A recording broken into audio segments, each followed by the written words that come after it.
लोगों को सबसे पहले ज़रूरत है कि उनके मन को शांति मिले। जब कोई भी किसी बात को लेके, चाहे वो कोई घरेलू उसकी समस्या है,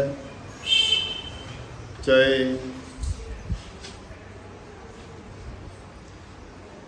उसके व्यवसाय संबंधी है, चाहे उसको शारीरिक रोग या कोई परेशानी है, तो उसके सामने भक्ति की, त्याग की, ध्यान की, अभ्यास की बात करना व्यर्थ होती है। क्यों? मानसिक रूप से परेशान आदमी होगा, उसको दूसरी बातें बताओगे तो उसको उन बातों में कोई दिलचस्पी नहीं होगी। और जब तक किसी चीज़ में आदमी पूरी तवज्जो देके दिलचस्पी नहीं रखता तो वो बात उसके लिए कोई मायने नहीं रखती। तो ये बीच का टाइम जो मैंने बताया वो ऐसा निकला कि सारी अव्यवस्थाएं हो गई, जिसके कारण आपको ये पता ही नहीं चला कि कब सत्संग के लिए जाना है, कब वैसे जाना है, जाना अभी है कि नहीं जाना। सब पाबंदियां थी। लेकिन मैं याद दिलाऊं, शनिवार और इतवार 2 दिन सत्संग के लिए होते हैं, और इन दिनों में रोग की, बीमारी की, तकलीफ की बातें या अपनी जो व्यक्तिगत समस्याएं हैं उनको लेके आप ना आया करो। सत्संग के लिए आया करो।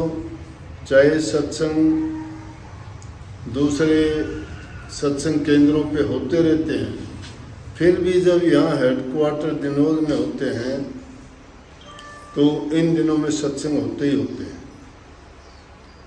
शनिवार इतवार को। चाहे टाइम उसमें थोड़ा मिले, क्योंकि मैं इस बात पर ज़्यादा जोर देता हूँ कि आदमी की अगर व्यक्तिगत बात सुन ली जाए तो वो ज़्यादा सुखी होता है। क्योंकि उसकी परेशानी और दुख की बात अगर सुन भी ली जाए, ये बहुत ज़रूरी चीज़ है। संतों का काम समाज में शांति स्थापित करना है। संतों का काम बुराइयों को मिटाना है।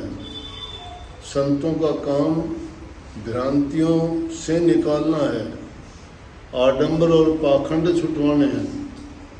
और उनको तभी छुटवा सकता है आदमी जब उनकी व्यक्तिगत जो बात हैं, उलझन हैं, या उनके जो पुरानी परंपराओं में फंसे हुए हैं, या उनके दिलों में जो भ्रम डाल रखे हैं, उनसे निकालने के लिए उनको बताना, समझाना बहुत ज़रूरी है। बिना बात की समस्या पैदा कर लेते हैं, आदमी को नुकसान होता जाता है, फिर भी कहते हैं नहीं, हमारा तो रिवाज यही था, हम तो ऐसे करते हैं, पहले भी करते आए। चाहे उसमें कितना भी नुकसान हो, डरते हैं कोई भी काम करते हैं। अगर कोई मकान लेते हैं और उस मकान लेने में किसी ने 4 ईंट भी खड़ी कर रखी थी तो कहते हैं उसने मंदिर बना रखा था, अब क्या करें, उसको रखें या तोड़ें। या कई बार क्या होता है, सदियों से रहते आए, किसी ने भरम बांट दिया, कहते हैं कि अब ये घर तेरे लिए लाभकारी नहीं है। जिसमें हम पैदा हुए, हमारे बाप दादा पैदा हुए, हमारा परिवार बढ़ा, सारे काम कारोबार उसमें चलते रहे, जब वो मकान ठीक था तो अब उसमें क्या खराबी आ गई? जगह में कोई खराबी नहीं है, खराबी हमारे विचारों में आ गई है। धूल चेहरे पे जमी और शीशा साफ करोगे तो मूर्खता की बात है। दोष उन चीज़ों में ना निकालो, अपने विचारों को शुद्ध बनाओ, बुराइयों से दूर हटो और अच्छे गुणों को अपनाओ। चुगली बुराइयों में पड़ते हो, बुरे दुष्ट लोगों का तो साथ देते हो, सच्चे आदमियों से विरोध करते हो। इंसान एक ऐसा है जो अपना हित और परीत कुछ भी नहीं जानता। अरे पशु पक्षी जीव जंतु पालने वाले हैं, वो भी अगर किसी पक्षी को पालते हैं तो वो भी उसकी मेहर करता है। मैंने देखा कि जो लोग ये गाय चराने वाले, भैंस चराने वाले या होते हैं ना, वो उन पशुओं को भी अपनी भाषा समझा देते हैं। अगर उसके मालिक को कोई मजाक में भी कुछ कह दे तो उसका वो पशु उसको मारने के लिए आता है, उसकी मदद करता है अपने गाड़ी। और इंसान तो ऐसा नमक हराम है जिसका नमक खाता है, जिससे सब कुछ जीवन पाता है, जिससे उसकी सारी भलाई होती है, और वो उसी की पीठ में छुरा घूंटता है। दलाली किसी और की करते हैं। वो नमक हरामीपना वो सत्संगों में क्या सीखते हैं? अरे नाम सत्संग का होता है, बुराइयां तुम और किसी लोगों की करते हो, औरों की तो छोटो गुरु की करते हो। और करने से तो शायद थोड़ा बहुत बचाव भी हो जाएगा, लेकिन तुम तो एकदम बम के ऊपर पाँव रखते हो, जिसके दबते स्विच दबता है उससे बर्बाद हो जाते हैं। संत नहीं करते, तुम्हारा कर्म करता है। लेकिन संतों का काम समाज में शांति स्थापित करना है, उनको प्यार से समझाना है।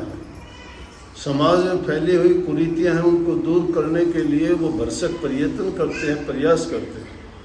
आज हम देखते हैं, सुनते हैं कि पंजाब की क्या हालत है, छोटे छोटे बच्चे नशे में लगे हुए हैं। यहाँ हम भी दायरे में रहते, हमें भी नहीं पता। अब कहते हैं अपने हरियाणा में भी ऐसा रोग और बीमारी फैलती जा रही है। कल एक छोटे से बच्चे को लेके आया उसका पिता, और आके मेरे को कहने लगा, जी ये बच्चा मुश्किल से 14 साल का होगा। बोले सभी ऐप करता है, सुल्फा भी, अफीम भी, इंजेक्शन भी लगाता है।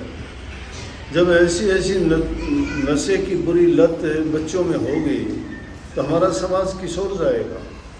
वहाँ धर्म की बात कौन सुनेगा? वहाँ भक्ति का प्रचार कौन करेगा? घरों में वहाँ शांति स्थापित कैसे होगी? क्या हमारा समाज और देश उन्नति कर लेगा ऐसे हालात में? किसकी कमी है? और किसी की कमी नहीं, हमारी कमी है, माँ बाप की कमी है। माँ बाप अपने बच्चों की ओर ध्यान नहीं देते हैं।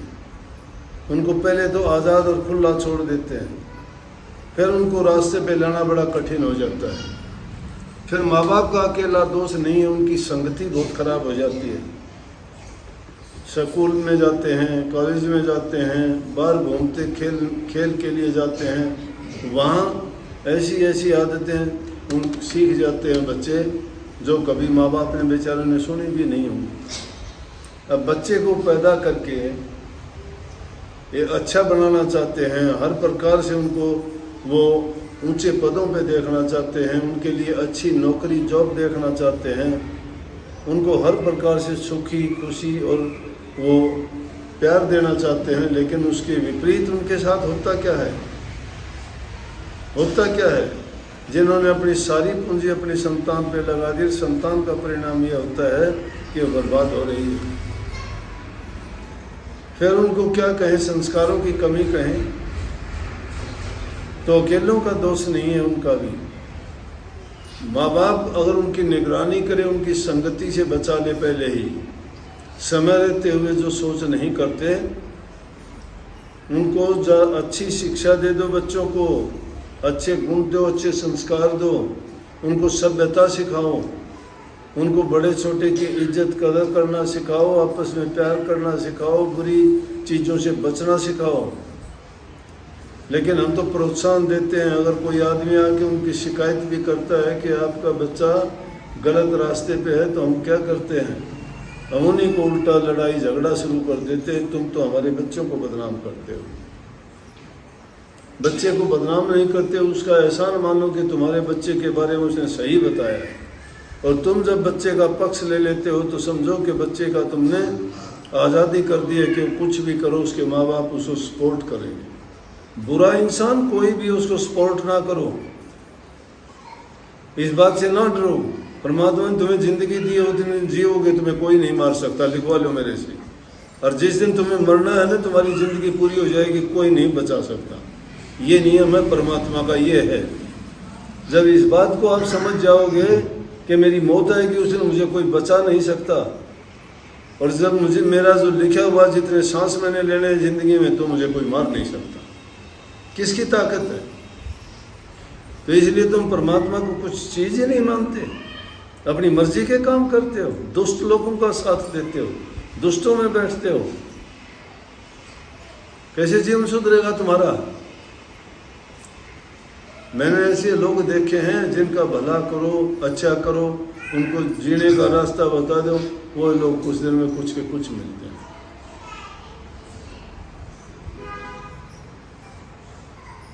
बताओ धर्म का प्रचार कहाँ करेंगे आप? किसको बताऊं सुमरण? कई बार तो हंसी में मजाक लगता है मुझे। कुछ लोग आके कहते हैं कि ध्यान नहीं लगता मेरा। बहुत अच्छी बात, कैसे कह दी तुमने ध्यान नहीं लगता? ध्यान के रास्ते पे चले हो कभी? अगर धर्म ईमान से पूछा जाए, जिसने उन्होंने नाम ले रखा है, कोई 10 मिनट के लिए भी बैठता है क्या? निश्चित नाल हो जाएगी सबकी। सच्चाई के साथ अगर कहते हो 10 मिनट के लिए भी एक टाइम नहीं लगाते आप, फिर कैसे बात करते हो ध्यान की, सुमरण की? अरे नाम में तो बहुत शक्ति है। तुम 10 मिनट भी रोजाना अगर एकांत में एकाग्र चित्त होकर नाम का सुमरण मात्र भी कर लोगे तो भी तुम्हें वो शक्तियां आ जाएंगी। तुम्हें पूछने की, कहने की, तुम्हारी समस्याओं से जूझने की जरूरत नहीं पड़ेगी। और मालिक का नियम बड़ा साफ सुथरा है। सफाई बाहर की नहीं करते, मन की सफाई कैसे होगी?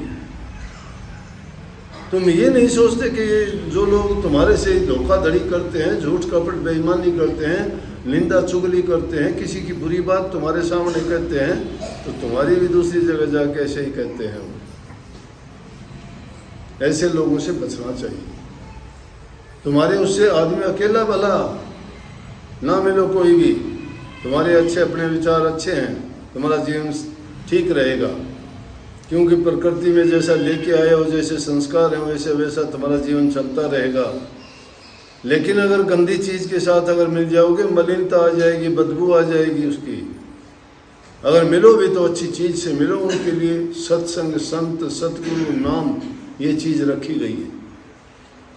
संतों का संग करो, उनका सत्संग करो, उनके वचन सुनो, वो जो कहते हैं उन बात पर अमल करो, उनको मान के चलो, तुम्हारा जीवन समझ जाएगा। ये तुम्हें दर दर की ठोकर नहीं खानी पड़ेगी, बात बात पर नहीं करना पड़ेगा। मेरे टांग में दर्द है, मेरे सिर में दर्द है, मुझे जुकाम बुखार है, मेरी संतान बिगड़ गई, मेरी पत्नी का मेरा झगड़ा है, मेरे बच्चे कहा नहीं मानते। क्यों मानेंगे बच्चे कहा?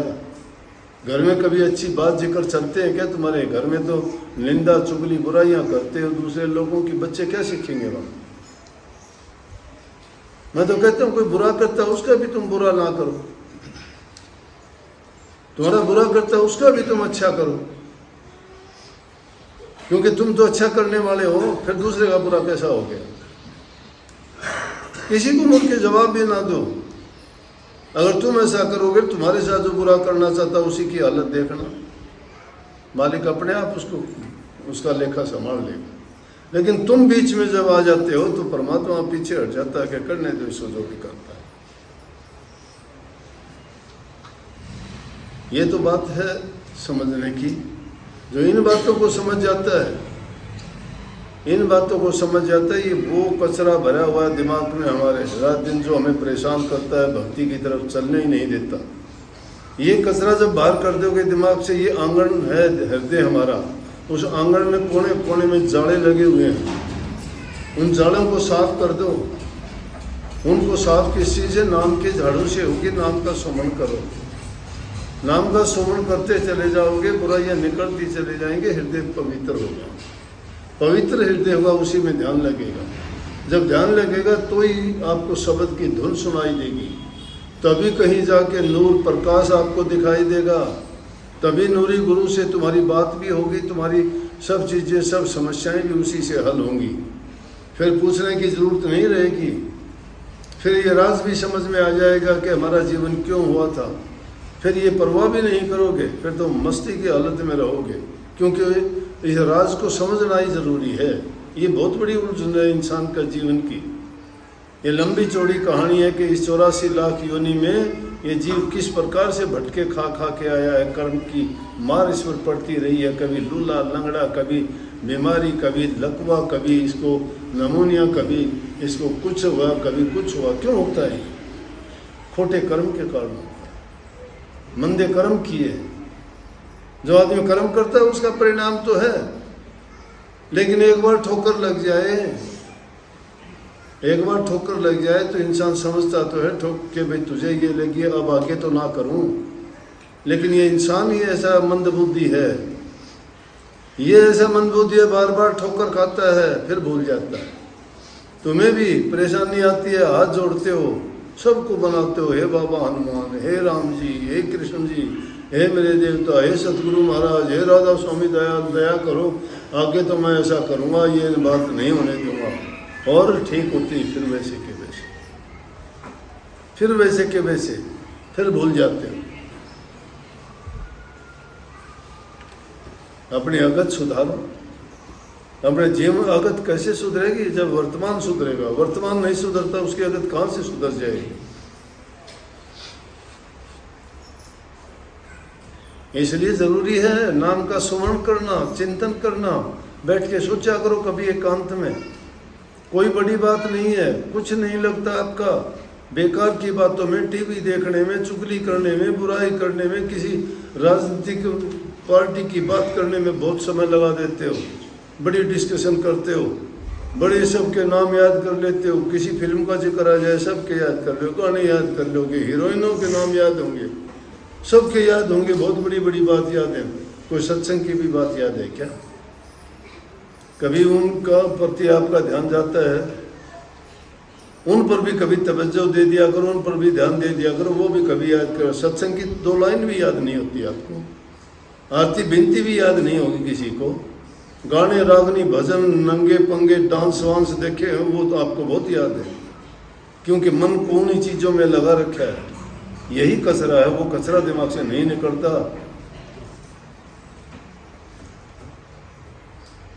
तो उस कचरे को पहले निकालना होगा। वो कचरा दिमाग से जब तक नहीं निकलता, हृदय पवित्र नहीं होता है, तब तक फिर गुरु को दोष ना दिया करो। गुरु ने तो आपको बहुत पारस पत्थर दिया है जो लोहे को सोना बना देता है। गुरु ने तो आपको वो शक्ति बख्शी है कि तुम काग से हंस बना देंगे, अरण से चंदन बना देंगे, कुर्डी से महल बना देंगे। पारस एकदम पक्का। लेकिन हम सुधरना ही नहीं चाहते। पारस पत्थर क्या करेगा जब लोहा खोटा होगा? उस लोहे का खोट जब तक निकालते नहीं, दोष पारस को देते हो कि सोना बनाता नहीं, सोना बना देगा। लोहा एकदम साफ होना चाहिए। इसलिए कभी ना सोचो हम नहीं कर सकते, हम कर सकते हैं। कभी ना गरीबी रास्ता रोक सकती है, ना तुम्हारे और कोई दूसरी चीज इसमें रास्ता रोक सकती है। करने वाले तुम बनो, करता हो, खुद हो, मालिक हो तुम अपने। तुम दूसरे के हाथ में बागडोर दे के उससे तो मांगते हो, रोजाना भीख मांगते हो। अपने आप जो करने वाले काम जिसके तुम राजा हो, तुम खुद करते ही नहीं हो कुछ भी। अपने मन के राजा तुम हो, इंद्रियों के राजा तुम हो, अपने कर्म के राजा तुम हो। क्या कभी अपने इस राजा के कहने के मुताबिक काम करते हो? नहीं। भीख मांगनी सीख ली, हे प्रभु, हे परमात्मा, हे सतगुरु, मेरा ये करो, वो करो। उनसे तो रोजाना भीख मांगते हो, लेकिन खुद राजा होके अपनी प्रजा को क्या देते हो? अपने आप से भी कुछ मांग लिया करो। अपने आप से भी कहा करो कि दुष्ट मन मुझे भी कुछ जी लेने दे, मुझे भी कुछ रास्ते पे चलने दे, जीवन संवारने दे, मेरा इन बुराइयों से निकलने दे। लेकिन नहीं करते ऐसा प्रयास। फिर सोचते कि सोचते रह जाते हैं, ये जीवन चला जाएगा, कोई नहीं पूछेगा, मरोगे, मर जाओगे, कोई नहीं लेगा नाम। बसता तुम उजाड़ के और बसाओगे उजड़ गाँव। बसते हुए तो उजड़ जाओगे, शमशान घाट में जाके न एक और जाके नफरी बढ़ जाएगी, एक आदमी और आगे, यहाँ रूह खत्म होगी। कोई नाम लेने वाला नहीं होगा। रुस्तकमों की कमी जमी पर नहीं, जितने आए थे उतने ही चलते गए। जिनकी ऊंची उड़ाने बड़ी दौड़ थी, लड़खड़ाए कदम तो टहलते गए।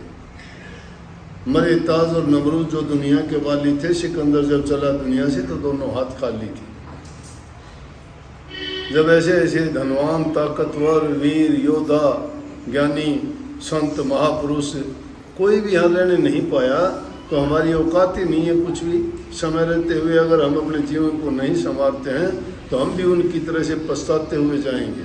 ये जीव दुनिया में जब आया था तो ये बहुत सोच समझ के आया था कि मुझे इंसान का चोला मिलेगा, भक्ति करूँगा, जीवन को संवारूंगा, जन्म मरण के बंधनों से मुक्त हो जाऊंगा, संतों का संग करूंगा, नाम दवाई लेके अपने हृदय को पवित्र बनाऊंगा, अपने पाप जो पिछले जन्मों में किए उनका नाश कर दूंगा, साफ कर दूंगा और पाक साफ पवित्र बन के जन्म मरण की बीमारी से छुटकारा पा जाऊंगा, क्योंकि अमर दवाई संतों से ही मिलती है। उनका संग करूंगा, सत्संग करूंगा, नाम की कमाई करूंगा, लेकिन करते उसके विपरीत हो। आए इस चकाचौंध को देख के दुनिया के बहाव में बह गए, जैसे दुनिया और करती थी वैसे हम भी करने लगे। जब नाम से गुरु से लिया है, सत्संगों में आते हो, सत्संगी नाम धराया है, तो सत्संगियों वाले गुण भी पैदा करो अपने आप में। सब में आप में वो शक्ति है, उसको ढूंढने की कोशिश करो। कभी अंदर के अंदर झांकते नहीं हो, भगवान कैसे आएंगे? सफाई करते नहीं हो, तूने आंगन नहीं बुहारा, भगवान कैसे आएंगे? आंगन बुहारा क्या, बाहर का भी खराब है, अंदर का भी खराब है।